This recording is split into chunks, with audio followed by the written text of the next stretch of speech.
আল্লাহ বলে দুনিয়ার সমস্ত বন্ধুত্ব কিয়ামতের দিন শত্রু হয়ে যাবে, কিন্তু যারা ছিল মুত্তাকি, তাকওয়ার কারণে বন্ধুত্ব, একজন আরেকজনকে বন্ধুত্বের কারণে নামাজি বানাইছে, একজন আরেকজনকে বন্ধুত্বের কারণে গুনাহ থেকে বাঁচাইছে, একজন আরেকজনকে বন্ধুত্বের কারণে আল্লাহর ইবাদত নামাজ বন্দিগির দিকে টেনে নিয়েছে।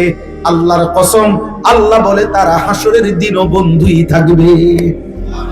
ইয়া ইবাদি লা খাউফুন আলাইকুমুল ইয়াওমা ওয়ালা আনতুম তাহজানুন।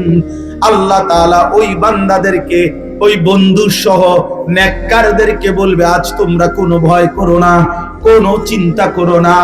আর আল্লাহ বলবেন, উদখুলুল জান্নাতা আনতুম ওয়া আজওয়াজুকুম তুহবারুন।